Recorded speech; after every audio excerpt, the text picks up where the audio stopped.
Hello, good evening. Namaskar, Ritesh ji. Hello, ma'am. How are you? So good to see you. Thank you, Ritesh. Same here. Ritesh, मनपूर्वक अभिनंदन and congratulations to Colors team. 2 वर्षांच्या दीर्घ प्रतीक्षेनंतर आम्हाला सगळ्यांच्या घरोघरी प्रिय असलेला बिग बॉस पाहायला मिळणार आहे आणि तो सुद्धा रितेश यांच्या होस्टिंगमध्ये. So congratulations everyone.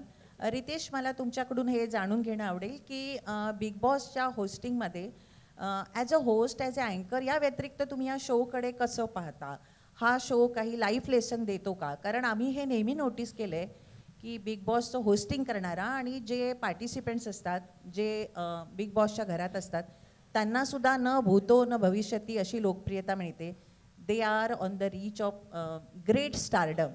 तर ह्या शोकडे तुम्ही कसं बघता? म्हणजे अपार्ट फ्रॉम द एंटरटेनमेंट काय लाईफ लेसन्स मिळतात? तुम्ही यातून काय शिकण्याचा प्रयत्न कराल? मला वाटतं की कंटेस्टंट्स असतात, त्यांच्या पुढे एखादा इश्यू असतो. मी जसं यापूर्वी म्हणालो की कुठल्या इश्यूवरती तुम्ही काय मॉरलिस्टिक स्टँड घेता, आणि बिग बॉस पाहणाऱ्यांचं जे प्रेक्षक असतात प्रत्येकाचं एक मत असतं की ही गोष्ट बरोबर आहे का ही गोष्ट चुकीची आहे.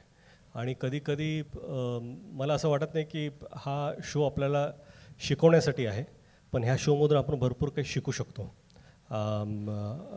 आणि बऱ्याचशा मी कितीतरी गोष्टी शिकलो आहे बिग बॉस पाहून, किंवा आपल्या पुढे जर अशी काही गोष्ट आली तर आपल्याला कसं रिॲक्ट करायला पाहिजे आणि कसं संतुलन आपलं काय आहे ना. बऱ्याच वेळा झाकली मूठ 1.25 लाखाची असते ना, ते सगळ्यात आयुष्यात ठेवलं पाहिजे आपण.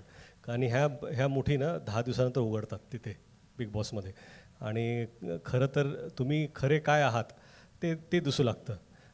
बऱ्याच वेळा मला असं वाटलं होतं, मी जिल्ह्याशी बोलायचो की मी जाऊ का बिग बॉस शोमध्ये पार्टिसिपेंट म्हणून, तर त्या म्हणाले मला घेऊन जाऊ नका.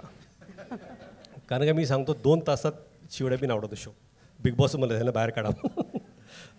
पण खरं तुमच्या प्रश्नाकडे सांगायचा उद्देश आहे की जरी हा शो लोकांना शिकवण्यासाठी नसेल तरी प्रेक्षक बरंच काही शिकू शकतात.